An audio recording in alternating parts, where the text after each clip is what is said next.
మడత రొట్టెలు ఎలా చేసుకోవాలో చూద్దాం. ముందుగా ఒక బౌల్లో ఒక 300 గ్రామ్స్ గోధుమ పిండి తీసుకుందాం. ఒక చిటికెడు సాల్ట్ వేసుకుందాం.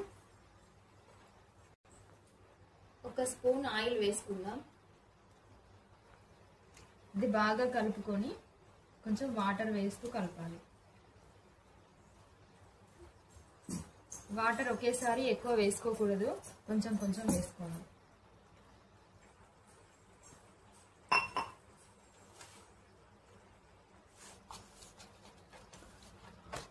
పిండి బాగా సాఫ్ట్ అయ్యే వరకు కలుపుకోవాలి. పిండి ఎంత సాఫ్ట్గా ఉంటే చపాతీలు అంత సాఫ్ట్గా వస్తాయి. పిండి చూసారా ఎంత సాఫ్ట్గా అయ్యిందో? ఇలా సాఫ్ట్గా ఉండాలి. ఒక పిండి ముద్దని ఇలా పెట్టుకొని రోల్ చేసుకుందాం.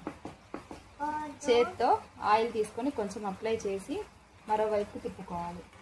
ఒక మడత పెట్టుకోవాలి. తర్వాత ఇటువైపు కూడా ఆయిల్ పెట్టుకొని మళ్ళీ మడత పెట్టుకోవాలి.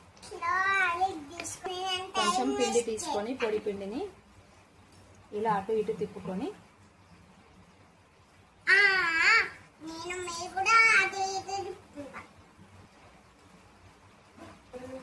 ఇలా చేసుకున్న చపాతీని పక్కన పెట్టుకుని స్టవ్ వెలిగించి ప్యాన్ పెట్టుకోవాలి. ప్యాన్ కొంచెం హీట్ అయ్యాక చపాతీ వేసుకోవాలి. చూడండి, ఈ సైజులో చేసుకోవాలి. మరీ లావుగా చేసుకోకూడదు, మరీ పల్చగా చేసుకోకూడదు. ఆయిల్ అప్లై చేసుకోవాలి. చూడండి, ఆయిల్ వేస్తుంటేనే ఎంత బాగా పొంగుతుందో.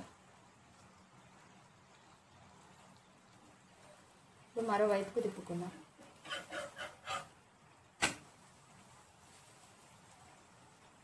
చూసారా ఎంత బాగా పొంగొచ్చిందో? ఇటువైపు కూడా ఆయిల్ అప్లై చేసుకోవాలి.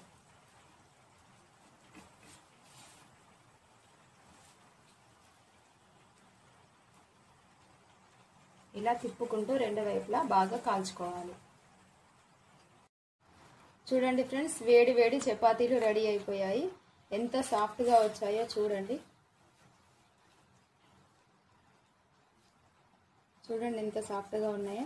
ఇలా తీస్తే పొరలు పొరలుగా వస్తాయి. చూడండి ఎంత పొరలు పొరలుగా ఉన్నాయో.